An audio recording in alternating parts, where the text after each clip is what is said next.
today, of course, significant storms in the west coast of the South Island in particular. There's rain warnings, there's power cuts, there's road closures. Some people would say climate change, and perhaps that is a part of what we're looking at here.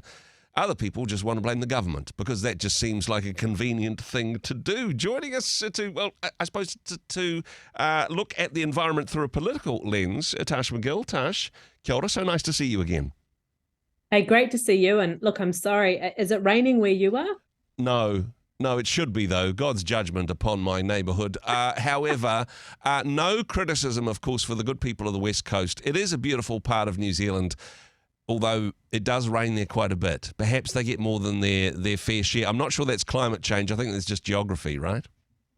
Possibly. You know, who would move to a subtropical rainforest? In fact, I was down on the West Coast just a few weeks ago, and it is a stunning part of the country. Yeah. But I tell you what, the sun is shining where I am today, and let me bombard you with some bizarre factoids, right? Yep. So for the 10th year in a row, we've just had the hottest, the year that's been has just been recorded as the hottest and highest temperatures on Earth and in the oceans. Wow. So that's pretty crazy, eh? But in New Zealand, we just had our coldest March ever. Exactly. Wow. Do things seem weird? And to me, it's a bit of an observation of things don't seem like that's the direction in which they should be going. And I want to run another example past you. Yep. For example, here we are, we're coming up into another 12 months of what will undoubtedly be the worst storms we've ever expected, because that's been the pathway we've been on for the last few years, right? Yep. And so they're hunkering down on the West Coast. We're getting ready for some of those similar impacts hitting in the North Island. And at the same time that we are headed towards another forecast of disastrous weather conditions, which ultimately are part of a changing climate, whether you want to call that climate change or whatever else, it is a result of a changing climate, those increased temperatures, those changing temperatures in the oceans, all play havoc with our weather systems.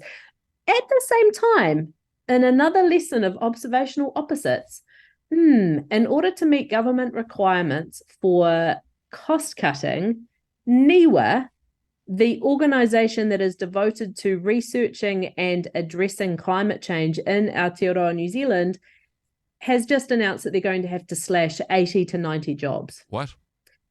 Doesn't that seem like something's going in the opposite direction of where we should be focused? This does seem useful politically, perhaps. I'm reminded, I'm not sure if you've seen the Netflix film Don't Look Up.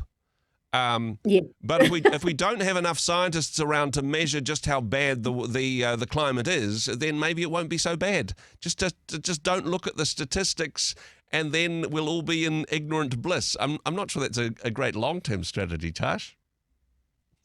So here's the thing: when it comes to cost cutting, and I will be shamelessly political on this. Okay. One of the first lessons that I learned when I was running my own consultancy way back in the first GFC, right? I was a mere spring chicken. Way back in the first global financial crisis, the first thing that everybody did was decide to cut what they thought was the discretionary spending, which in those days was their marketing spend. They thought, you know what? We'll just keep selling to the customers that we already have. We'll ditch the marketing spend for now. It's the number one most fatal decision that you can make in business, because if you don't continue to fill people into the sales funnel, you will run out of customers. If you aren't growing, you're dying. Basically, that's basic biology. Exactly. And so one of those things when it comes to cost cutting is you've got to think about actually a carte blanche cost cutting measure across an organization or across a government portfolio is never the best idea. What you have to think about is where can you strategically cut costs, and where must you, whatever you do, not cut costs. And I would like to propose that in our current climate, metaphorical and otherwise, that cutting costs from our research and activity into reducing emissions, changing our carbon footprint, and reducing the impact of climate change on Aotearoa New Zealand is one of the places we should absolutely not be cutting our spending. In fact, I think we should be investing even more. And I've got a bit of a surprising factoid for you. I know it's a day of surprising facts. I'm so surprised. I just wanted to say, though, before we jump into my next surprise, is that there are some basic economic realities here as well, that money needs to be saved. If they don't sack civil servants, how am I going to get my tax cuts, Tash? I don't know. How does it, tongue in cheek, of course, but Maybe next week we can talk about wholehearted and holistic tax reform. Exactly. But for this week, the question is that when it comes to things like climate change, tackling our emissions, and tackling our solutions for facing or getting ready to face the further impacts of climate change, if we don't pay the bills this month, we will have to pay them next month, and they'll probably be higher. Now, that's just the reality. The cost of cleanup from Cyclone Gabrielle, the ongoing cost of what will happen as, not just New Zealand's, they're talking right now about the 38-degree increase in temperature in Antarctica and what that means for the rapidly melting ice shelf. And if things continue as predicted, we will face in our lifetime a 2 to 3 meter minimum sea level change around New Zealand.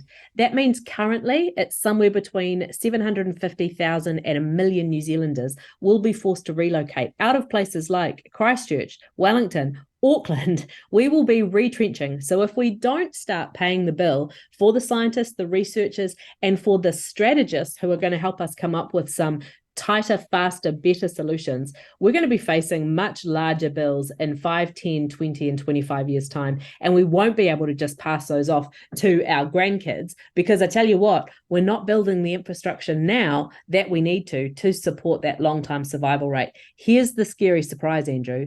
Do you know who is investing right now? And this is going to blow your mind. I want you to think about, of all the countries, of all the economies on Earth, who seems right now the least likely to be investing not just millions, not just billions, but trillions of dollars into research and development around tackling climate change issues? Just name one country least likely to be doing it. The least likely, but the one who actually has trillions to invest, I would say, is China. Am I close? Oh, close, but not quite. Yeah. The United States. Mate, when the United States of America is doing a better job than we are. Oh my goodness, come on, what? Climate change research and continuing to say, oh my goodness, this is the number one issue that we as a government and as a political economy need to address, then we know we're doing something wrong here in New Zealand. Just say it. If the Americans are doing better than us, particularly given our land mass to coastline ratio, I think we should be more nervous about climate change than those guys. Is it a political thing, do you think? Is this just the current administration, or have they been lapping us for years on this one, Tash? Well, they haven't really been lapping us for years at all. It's a significant step. And the challenge is, it's not necessarily that the US has taken a significant step forward, although we will applaud their efforts. It's actually that we as a country are taking our foot off the gas, and we're taking some steps backwards. And we're in a tight spot, because we will have to make room for climate refugees over the next 20, 30, 40, and 50 years. And so either way, we will bear the cost.